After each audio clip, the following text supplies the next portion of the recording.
नमस्कार मित्रों, प्यारे विद्यार्थियों। क्या मेरी आवाज आ रही है? मैं दिखाई दे रहा हूं ना? आज हम शुरू करते हैं इलेक्ट्रोकेमिस्ट्री का एक नया टॉपिक। इस वीडियो में नरस्त समीकरण, नरस्त इक्वेशन। इससे प्रीवियस वीडियो में हमने सेल का सेल विभव कैसे ज्ञात करते हैं, पोटेंशियल ऑफ सेल के लिए एक सामान्य समीकरण लिखा था और हमने नरस्त इक्वेशन का भी उपयोग लिया था, सहारा लिया था। आज हम ये जानेंगे कि नरस्त समीकरण किस प्रकार से आया है, इसकी व्युत्पत्ति कैसे हुई, की आवश्यकता क्यों महसूस हुई।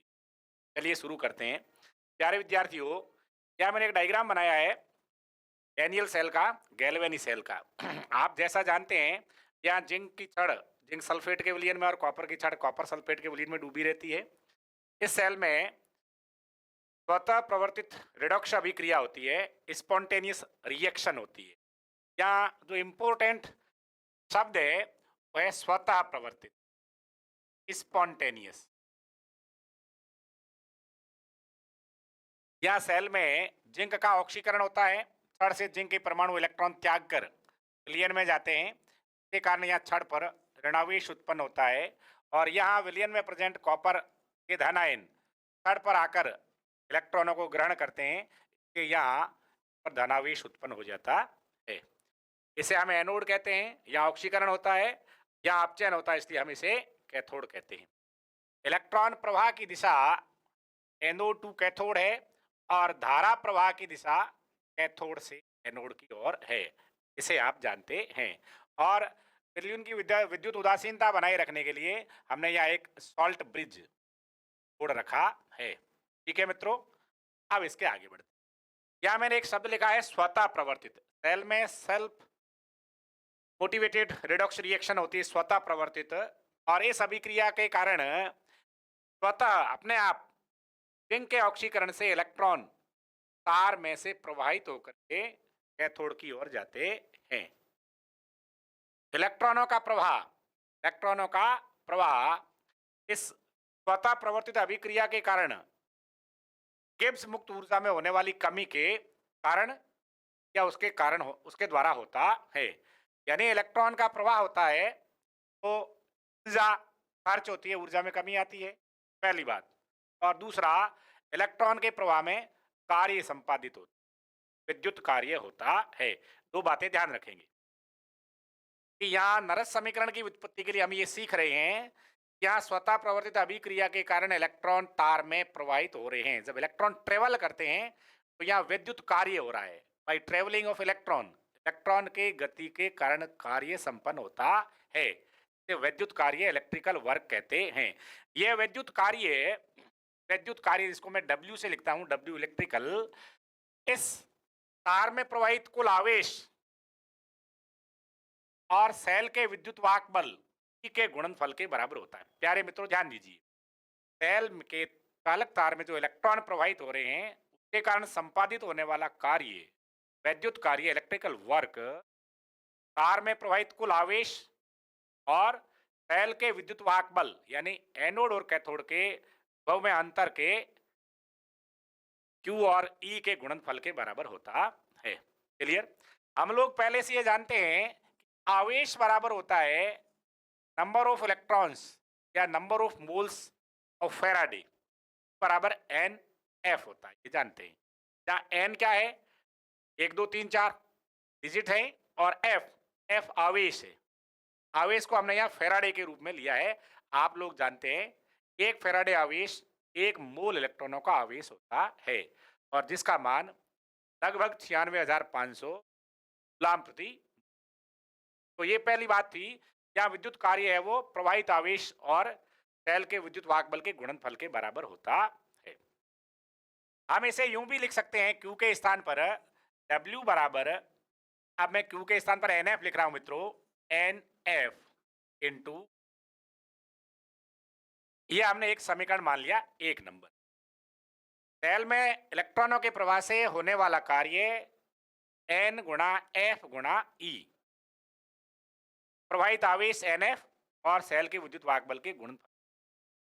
दूसरी मैंने ये बात की थी मित्रों कि सेल में जब इलेक्ट्रॉन ट्रेवल करता है तो जिंक के एनोड पर इलेक्ट्रोड पर ऑक्सीकरण होता है और ये सेल्फ प्रवर्तित स्पॉन्टेनियस रिएक्शन है। तो स्पॉन्टेनियस रिएक्शन के कारण जब कोई भी अभिक्रिया स्वतः होती है, थर्मोडाइनमिकली ये माना जाता है, ऊष्मा गति के रूप में ऊष्मा गति की ये बताती है, ऐसा मानती है कि वहां ऊर्जा में कमी आती है।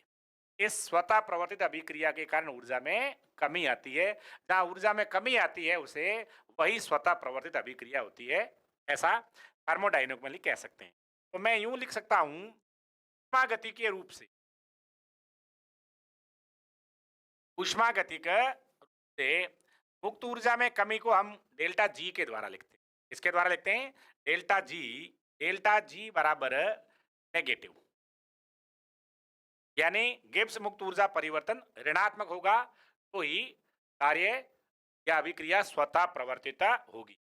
ठीक है, यह होने वाला कार्य W मुक्त ऊर्जा में कमी के बराबर होता है। होने वाला कार्य ऊर्जा के कारण ही होता है और ऊर्जा में कमी आ रही है।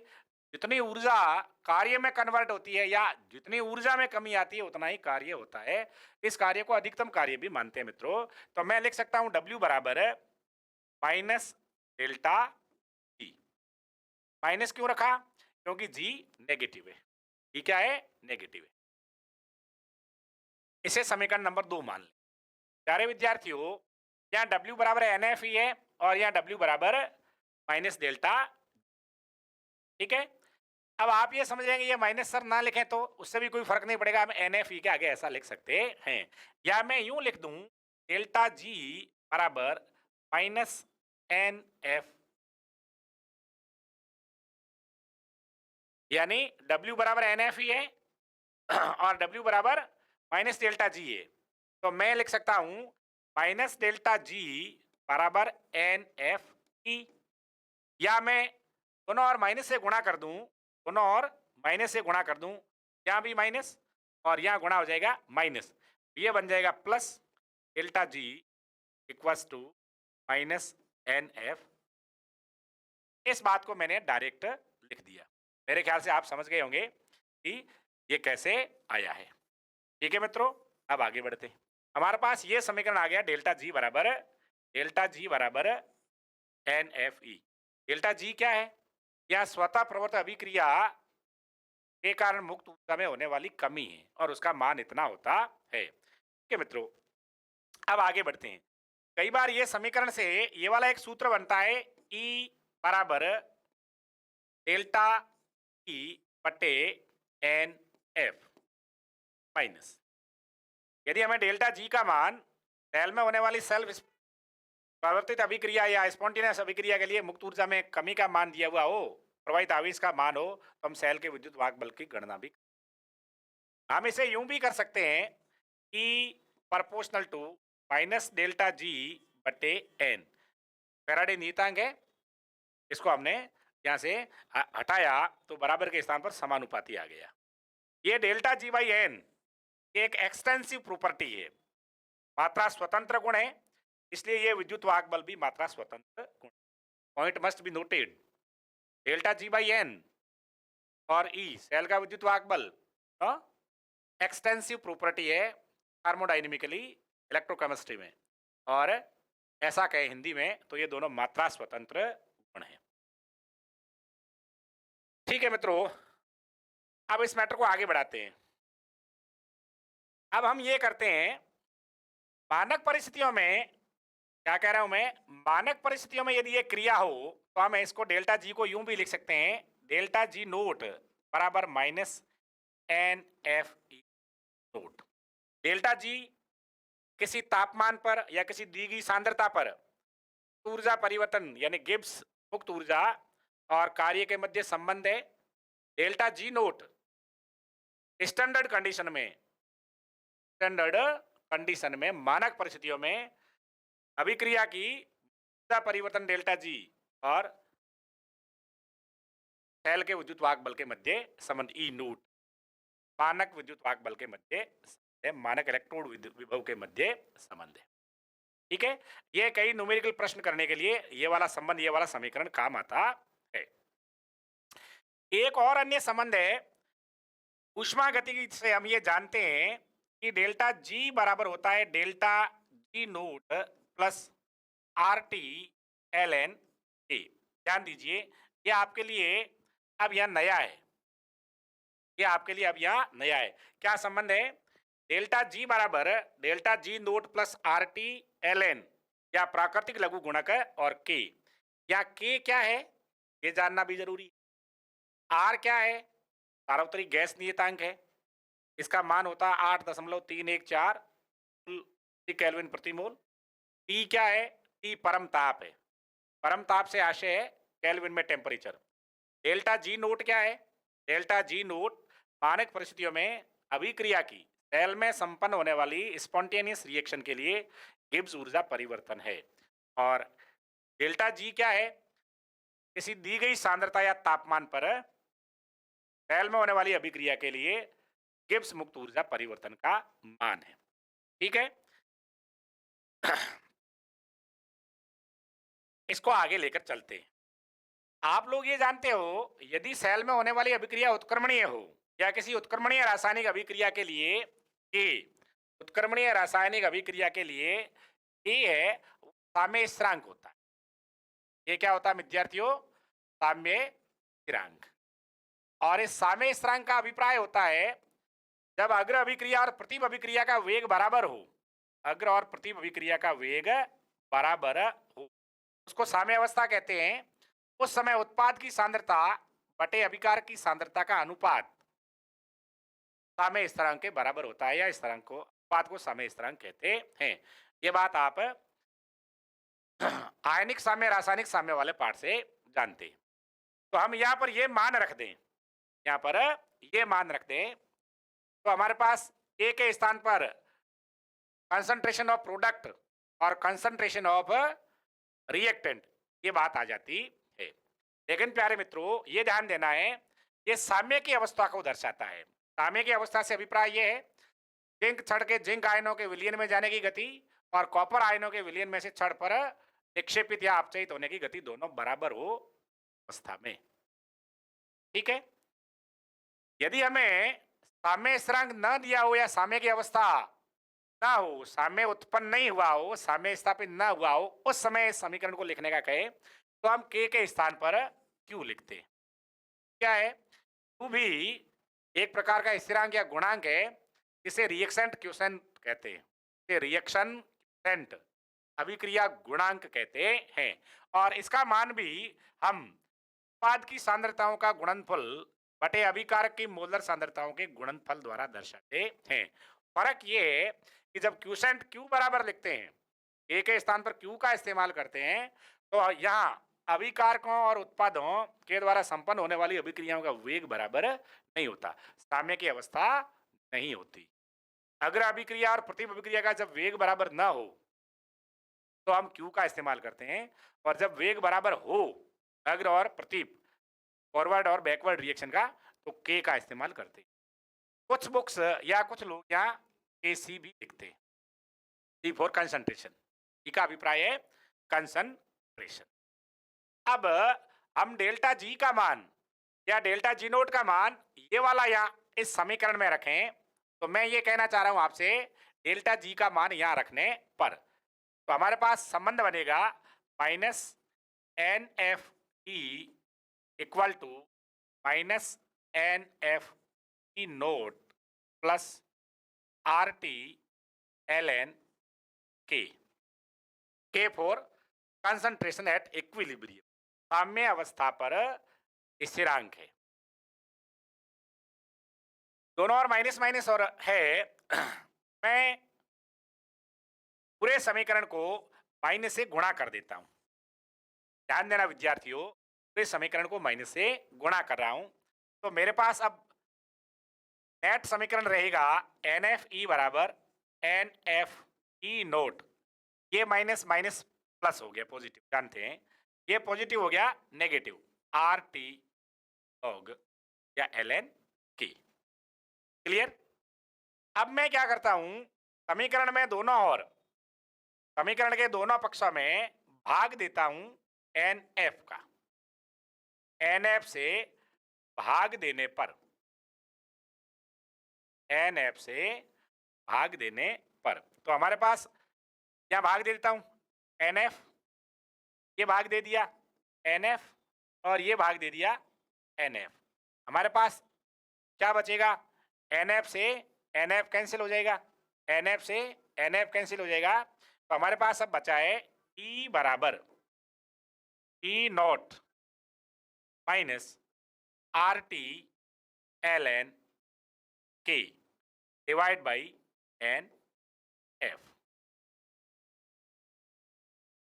मैं ऐसी उम्मीद कर रहा हूं कि आप मेरे साथ हैं और ये बातें आपके अच्छे से समझ में आ रही है। ये थोड़ा थोड़ा आपको ये लग रहा होगा कि नरस समीकरण जैसा हो रहा है। ये जो प्राकृतिक लघु गुणक है ln इसका मान होता है log 10 के रूप में कन्वर्ट करके लिखना चाहें log बेस टू 10, तो log बेस टू 10 के लिए हम इसे लिखेंगे 2.303। क्या लिखेंगे? 0.303। तो वो ln का मान मैं यहां रखूं, मेरे पास अब ये समीकरण प्राप्त होगा E बराबर E naught minus 2.303 RT divide by NF, और अब मैं लिखूंगा ln की बजाय log बेस टू 10। अब तो मैं 10 लिख रहा हूं, आगे मैं 10 नहीं लिखूंगा, और K। ठीक है मित्रों, इस प्रकार ये जो समीकरण प्राप्त हुआ है इसे नरस्त इक्वेशन कहते हैं। क्या कहते हैं? नरस्त समीकरण। क्या कहते हैं? नरस्त समीकरण है। ये हमारा नरस्त इक्वेशन है।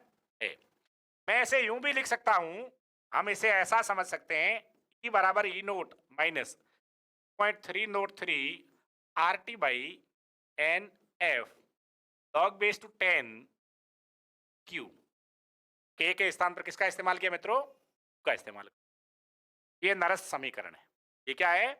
नरस्त समीकरण। अभी इसको और आगे बढ़ाते हैं। यदि मैं सांद्रताओं का इस्तेमाल करूं, इसका सांद्रता का, माना कि मेरे पास कोई रिएक्शन है जिसमें अभिकारक R कन्वर्ट होता है P में।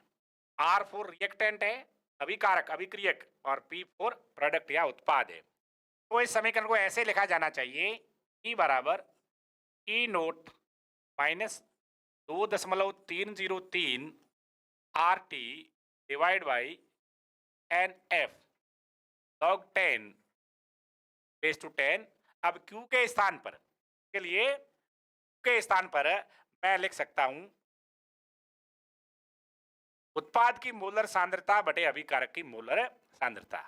प्यारे मित्रों, ये कहां से आया? जरा ध्यान दीजिए। हम लोगों ने द्रव्य अनुपातिक क्रिया नियम, स्वीडन के वैज्ञानिक कुलबर्ग और वागे का नाम सुना। कुलबर्ग और वागे, इन्होंने एक नियम दिया था, द्रव्य अनुपाती क्रिया नियम। क्या दिया? द्रव्य अनुपाती क्रिया नियम, मास एक्शन लॉ नाम से जाना जाता है। उस नियम में इन्होंने क्या बताया? इन्होंने कहा किसी भी अभिक्रिया का वेग अभिक्रिया में भाग लेने वाले अभिकारकों के मोलर गुणनफल सांद्रता के गुणनफल और उत्पादों की मोलर सांद्रता के गुणनफल के समानुपाती होता है। साम्य की अवस्था में हम लिखें तो अभिक्रिया के लिए साम्य स्थिरांक उत्पादों की मोलर सांद्रता बटे अभिकारकों की मोलर के अनुपात पर होता है। मैं ये कह रहा हूं, ये द्रव्य अनुपाती क्रिया नियम कर्मणीय अभिक्रियाओं के लिए है। आप सब लोग जानते हैं द्रव्य अनुपाती क्रिया नियम कर्मणीय अभिक्रिया के लिए होता है। और द्रव्य अनुपाती क्रिया नियम के लिए, माना कि मैं एक अभिक्रिया लेता हूं जिसमें अभिकारक A के मोल स्मॉल a, अभिकारक B के मोल, मैं ऐसा कर देता हूं A मोल, ये B, ये एक रिवर्सिबल रिएक्शन है C प्लस D, और इनके मोलों की संख्या स्मॉल लेटर्स द्वारा बता देता हूं। द्रव्य अनुपाती क्रिया नियम ये बताता है मित्रों कि इस अभिक्रिया के लिए साम्य की अवस्था में AC या साम्य स्थिरांक बराबर हम लिखेंगे उत्पाद की मोलर सांद्रताओं का गुणनफल यानी सी की मोलर सांद्रता का गुणनफल गुणा की मोलर सांद्रता बटे ए की मोलर सांद्रता इंटू बी की मोलर सांद्रता। अब ये लिखा गया है स्मॉल ए बी सी, ये स्टोक्योमेट्रिक कोफिशिएंट है, रस समीकरण मितीय गुणांक है। ये अभिकारकों और उत्पादों के मोलों की संख्या है। इनको हम घातांक के रूप में लिखते हैं। इसके रूप में, घातांक के रूप में, सॉरी,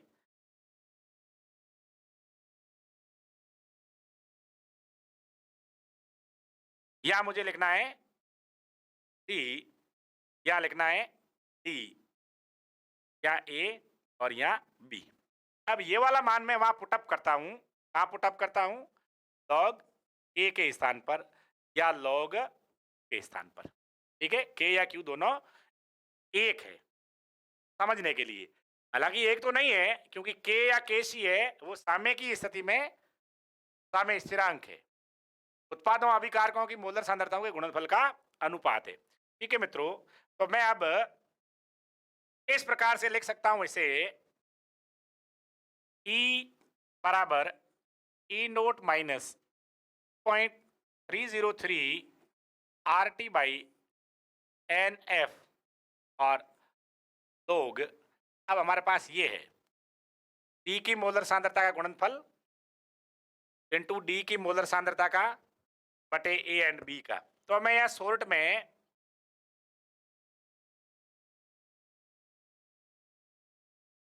इसको दोबारा लिख लूं, थोड़ा वो नजदीक आ गया। E बराबर E naught minus 0.303 R T by N F log base to 10। और अब मैं ये लिख लूं E की मोलर सांद्रता का गुणनफल, D की मोलर सांद्रता और इसकी मोलों की संख्या, A का मोलर कंसंट्रेशन और उसका घातांक, और B का मोलर कंसंट्रेशन और उसका घातांक है स्टोक्योमेट्रिक कोफिशिएंट। ये वही रूप बन गया जो हमने यहां पर देखा था। यानी हम लोग के या क्यू के स्थान पर ये वाला लिख सकते हैं, उत्पादों की मोलर सांद्रता बटे अभिकारकों की मोलर सांद्रता। इस प्रकार हमारे पास ये जो संबंध प्राप्त हुआ है, यह किसी सेल के लिए, किसी उत्क्रमणीय सेल के लिए या सेल की उत्क्रमणीय अभिक्रिया के लिए सेल विभव, मानक सेल विभव, तापमान और उनकी सांद्रता में संबंध बताता है।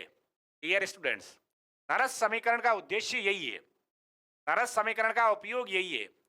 नरस समीकरण से अभिप्राय है, नरस ने बताया सेल विभव, मानक सेल विभव का सांद्रता और ताप के साथ किस प्रकार का संबंध है।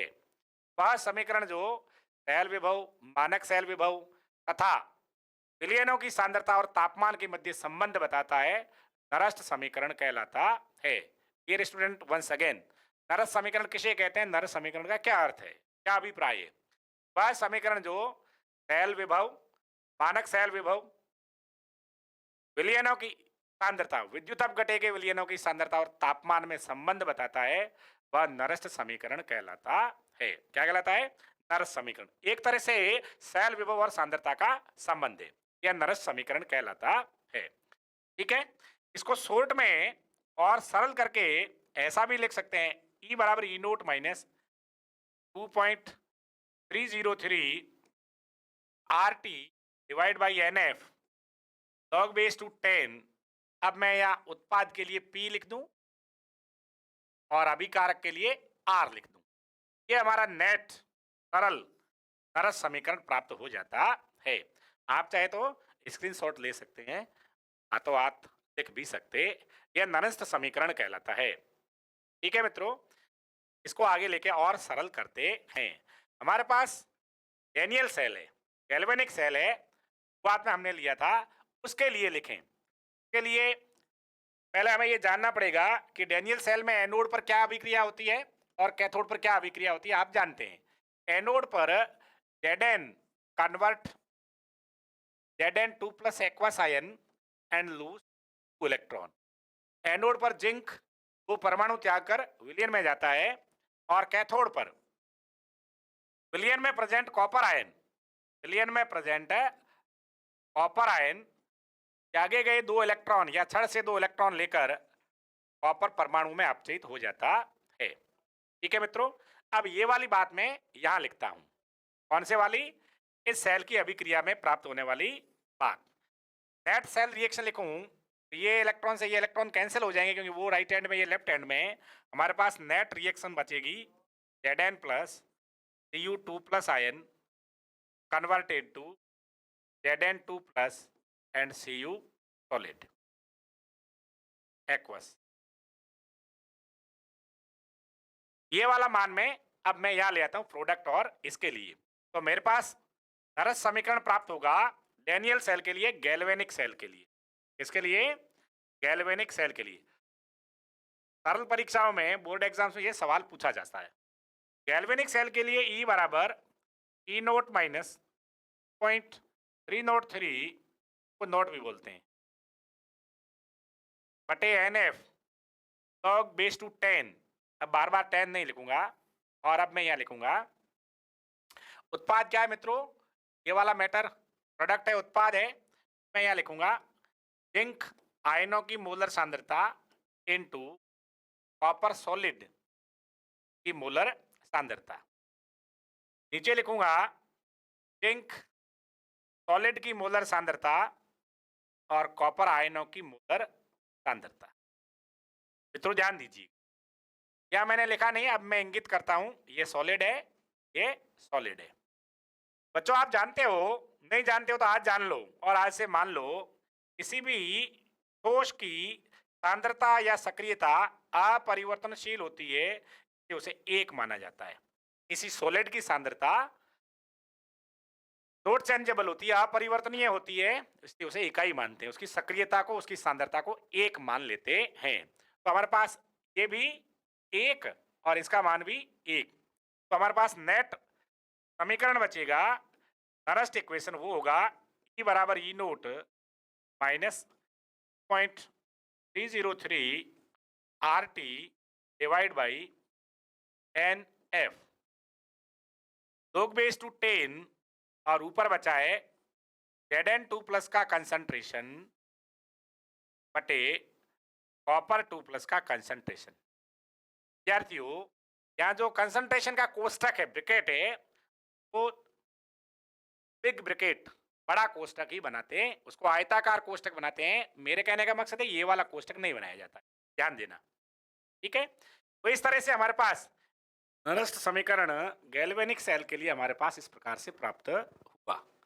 इस समीकरण में जो सांद्रता के पद है उनको बड़े कोष्टक में बिग ब्रैकेट में दर्शाया जाता है। यहाँ इस समीकरण में ये जो कंसंट्रेशन है कॉपर सॉलिड और जिंक सॉलिड की, ये नॉट चेंजेबल है, परिवर्तनीय नहीं है, इसलिए इन्हें कंसंट्रेट कांस्टेंट या इकाई मानते हैं।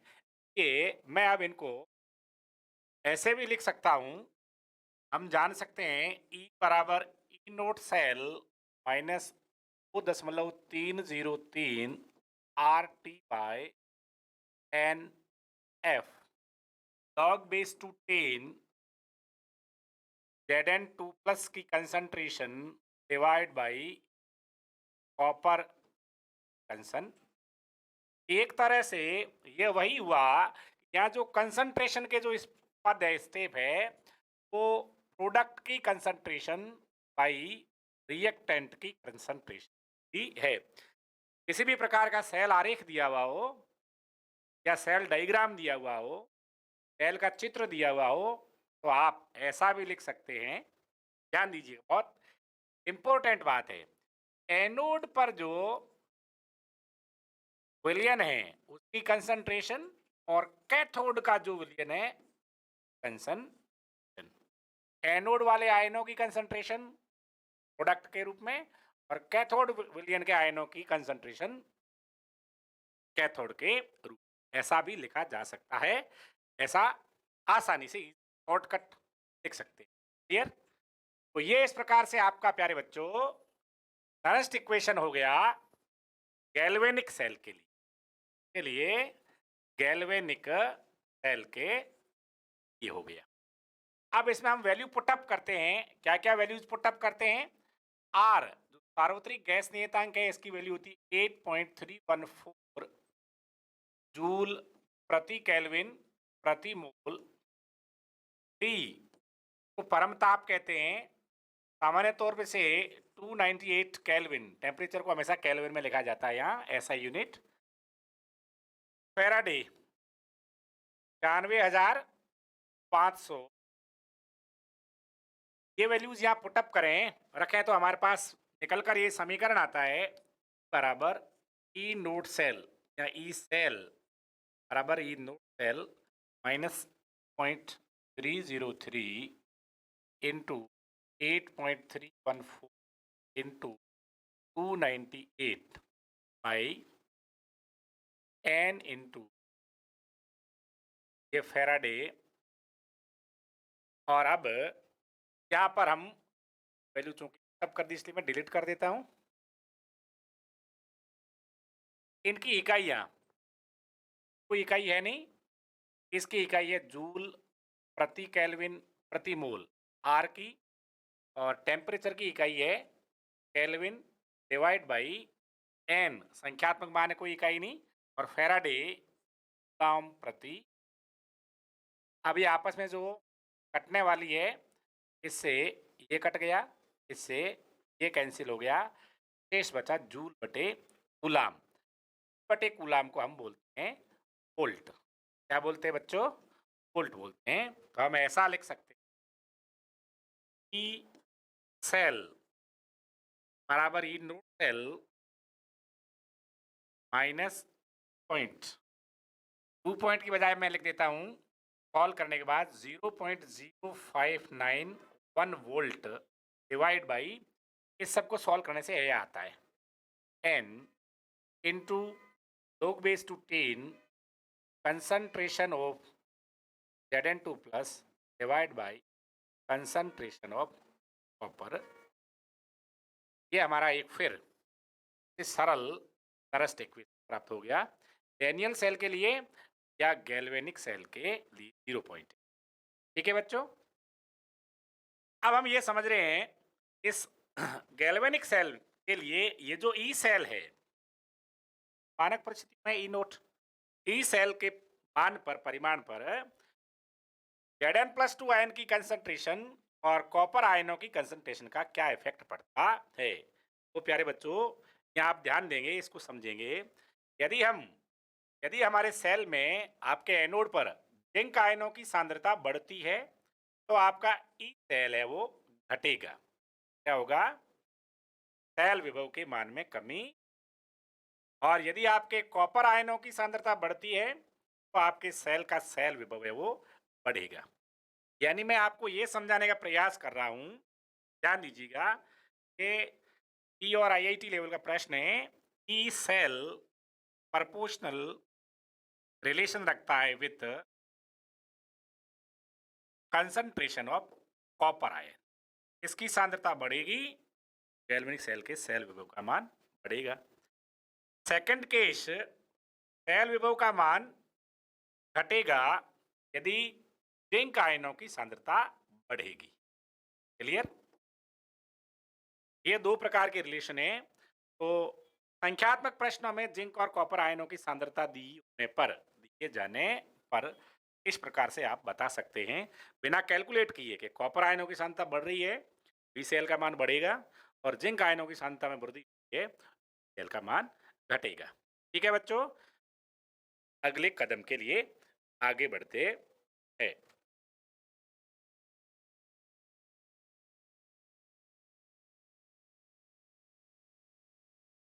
ठीक है ना? एक बात यहां फिर किए देता हूं, साम्य पर यदि साम्य की अवस्था हो, इसमें हो गैल्वेनिक सेल में, उस समय हमारा तरस इक्वेशन किस प्रकार होगा? प्यारे बच्चों, आप जानते हैं साम्य पर ई सेल, साम्य पर ई सेल का मान 0 होता है। कितना होता है? 0 होता है। उस केस में हम ऐसा लिखेंगे ई सेल बराबर E naught cell minus 2.303 R T by N F log base to 10 zinc ion की concentration divide by copper ion की कंसंट्रेशन। क्लियर? अब ई सेल 0 है, इसलिए हम यह लिख सकते हैं 0 बराबर ई नोट सेल माइनस, वो पूरा मान रखकर या यही रहने दें, 2.303 R T by N F log base to 10 Z N की कंसंट्रेशन डिवाइड बाई कॉपर की कंसंट्रेशन। इवन हम यहाँ ऐसा भी लिख सकते हैं, जो बराबर 0 cell minus 0.0591 volt divide by N log base to 10 Zn plus 2 concentration by copper 2 plus concentration। ठीक है, अब पक्षांतरण करें, ये वाला इधर और ये वाला इधर, यानी हम ऐसा रखें नोट सेल बराबर, पक्षांतरण से माइनस है वो प्लस हो जाएगा, उसको इधर ले आए, 0.0591 मैंने उसका कर दिया पक्षांतरण divide by N log base to 10 zinc ion की concentration divide by copper ion की कंसंट्रेशन। कंसंट्रेशन को बड़े कोष्ठक से लिखा जाता है। अब इसको ऐसा लिख सकते हैं, साम्य पर बच्चों आप जानते हो, साम्य पर के सी बराबर, क्या बोला मैं बोला जब साम्य की अवस्था होगी तो के सी बराबर लिखा जाएगा जिंक आयन की concentration divide by copper ion की कंसंट्रेशन। साम्य पर दोनों बराबर होती है, वो वैल्यू हम रख दें यहाँ, वो वैल्यू रखने का अभिप्राय है ये है प्यारे मित्रों, या मैं के सी रख दूं तो हमारा समीकरण हो जाएगा जीरो सेल बराबर 2.0591 बाई एन log बेस 10 के, यानी ये मानक सेल विभव गैल्वेनिक सेल के लिए और साम्य स्थिरांक के मध्य रिलेशन या संबंध है। इसको और आगे लेते हैं, इसको आगे बढ़ाएं तो हम ऐसा लिख सकते हैं जीरो सेल, पीछे वाले पेज का मैं वापस लिख रहा हूं, 0.0591 वोल्ट डिवाइड बाई 2 कर दूं। 2 क्यों कर दिया? इसलिए कर दिया कि जिंक और कॉपर के रिएक्शन में दो इलेक्ट्रॉनों का आपस में आदान प्रदान होता है, इस मैंने एन का मान कर दिया log बेस टू 10 के सी, भले के लिख ले। अब मैं ऐसा लिख सकता हूं log के या के सी बराबर, प्यारे बच्चों आप जानते हैं गैल्वेनिक सेल के लिए ई नोट सेल, क्या बोला, गैल्वेनिक सेल के लिए ई नोट सेल 1.10 वोल्ट होता है, तो मैं यहाँ ऐसा रख सकता हूँ 1.10 वोल्ट, तो log के सी बराबर, अब मैं इसकी जगह वो मान पुट करता हूँ, मेरे पास आएगा 1.10 वोल्ट इंटू डिवाइड बाई 2.0591। इसे जब मैं सॉल्व करता हूं तो मेरे पास क्या वैल्यू आएगी, आप सॉल्व करना देखें क्या मान आता है। log के सी बराबर, अब मेरे पास वैल्यू आएगी 27.388, क्या वैल्यू आएगी, वैल्यू बोला मैं 37, पहले शायद मैं 27 उच्चारित कर गया, 88, ये वाली वैल्यू आई है हमारे पास। ठीक है, अब इसका लॉग लें तो हमारे पास log के सी एंटी लॉग लें, इसको सॉल्व करें तो हमारे पास ये 37 है, ये आ जाएगा log 30 10 की घात 37 और यहाँ आ जाएगा इंटू इस प्रकार गैल्वेनिक सेल के लिए साम्य स्थिरांक का मान Kc का मान Kc का इसका मान Kc का मान हमारे पास इस प्रकार प्राप्त होता। ये हमने लॉग यहाँ ले लिया इसलिए मैं इसको डिलीट कर रहा हूँ। Kc बराबर 2 गुणा 10 की घात माइनस 37 या 27 प्राप्त होता है। ठीक है प्यारे मित्रों, सामान्य रूप में हम ऐसा भी लिख सकते हैं कि नोट सेल बराबर 0.303 RT divide by NF log raise to 10 AC। किसी प्रकार के सेल के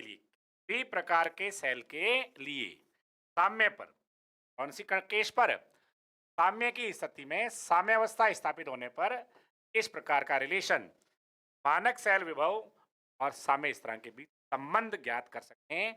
या एन का मान रख दें, एफ का मान रख दें, आर का रख दें, टी का रख दें, तो हम के सी कैलकुलेट कर सकते हैं और ऐसा प्रश्न ही जाता है। ठीक है बच्चों, अब हम अगली बात करते हैं। मानक सेल विभव और केसी में संबंध ज्ञात करने के बाद हमारे पास एक छोटा सा बिंदु शेष रह जाता है, सांद्रता सेलों के लिए नरस्ट इक्वेशन। सांद्रता सेलों के लिए नरस्ट इक्वेशन वो क्या है? सांद्रता सेल का अभिप्राय यह है मित्रों कि हमारे पास एनोड में भी वही सोल्यूशन और रोड है, छड़ है जो कैथोड में। मेरा कहने का मकसद बहुत सरल, ये हमारा एनोड जिसमें जिंक सल्फेट में जेडेन की छड़ डूबी हुई है और दूसरे वाले इलेक्ट्रोड में भी जेडेन सल्फेट सोल्यूशन में जिंक की रॉड डूबी हुई है। ये डायग्राम है ना, आपको समझने के लिए या सुंदरता मायने नहीं रखती। ठीक है बच्चों, और ये उसके द्वारा लवण सेतु के द्वारा जोड़ दी। मेरे कहने का मतलब ये है कि इस जिंक सल्फेट विलयन की कंसंट्रेशन माना कि C1 है और इस वाले जिंक सल्फेट की कंसंट्रेशन इससे अलग है, जब सांद्रताओं में अंतर होता है मित्रों तो एक विलयन में जिंक का ऑक्सीकरण होगा, अपचयन होगा, क्योंकि दोनों इलेक्ट्रोडों पर समान धातु समान प्रकार के विलयन है, लेकिन विलयन में आयनों की सांद्रता है, तब इस केस में ऐसा होता है। तो इन सांद्रता सेलों के लिए सांद्रता सेलों के लिए E। अब आपके मन में यह आ रहा होगा सर सांद्रता सेलों के लिए समीकरण कैसे पुटअप करेंगे? तो समीकरण ऐसे लिखेंगे मित्रों, एनोड पर आपको पता है ऑक्सीडेशन होता है और ऑक्सीडेशन होगा तो क्या होगा? जिंक सॉलिड है, कन्वर्ट होगा Zn2+ में की कंसंट्रेशन C1 है और 2 इलेक्ट्रॉन त्यागेगा। कैथोड पर क्या होगा सर जी ध्यान दीजिएगा, कैथोड पर ये होगा Zn2+ जो विलयन में आयन प्रेजेंट है जिनका कंसंट्रेशन C2 है, वो 2 इलेक्ट्रॉन जो वायर के द्वारा आए हैं उनको एक्सेप्ट करके Zn सॉलिड का निर्माण करेंगे। नेट सेल रिएक्शन क्या होगी? ध्यान दीजिए, 2 इलेक्ट्रॉन कैंसिल, Zn से Zn कैंसिल, क्या बचा हमारे पास? हमारे पास बचा Zn+2 का कंसंट्रेशन C2 है और Zn+2 का कंसंट्रेशन C1 है। क्लियर? ये हमारे लिए हो गया रिएक्टेंट और ये हमारे लिए हो गया प्रोडक्ट। ये क्रियाकारक अभिक्रियक है और ये उत्पाद है। तो हम लिखेंगे सेल बराबर E naught cell minus 0.303 RT NF log⁻10। अब क्या लिखूं मैं? आप बोलो। मैं यहाँ लिखूंगा ये वाला बट्टा ये वाला, मैं लिखूंगा Zn plus concentration C1 divide by Zn2 plus concentration. ध्यान दे रहे हैं? समझ में भी आ रहा है? जब आप ध्यान दे रहे हैं तो आपके समझ में आ रहा है। तो इस प्रकार सांद्रता सेलों के लिए हम नरस्ट इक्वेशन को नोट कर सकते हैं, लिख सकते हैं। अब हमारे पास एक बात बची है कि इनका नरस्त समीकरण का क्या महत्व है। नरस्त समीकरण के उपयोग या जिसको अनुप्रयोग कहें वो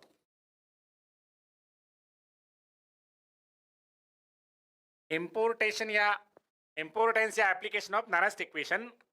पहला उपयोग होता है इसका एनोड और कैथोड पर दिए गए विलयनों की पीएच ज्ञात करने में। न्यूमेरिकल प्रश्न हल करेंगे तब ये हमारे कंसेप्ट क्लियर होगा। क्या ज्ञात करने में काम आएगा? विलयन की पीएच ज्ञात करने। कौन से वाले विलयन? एनोड पर प्रेजेंट है या कैथोड में प्रेजेंट है। और दूसरा विलेयता गुणनफल ज्ञात करने में। विलेयता गुणनफल,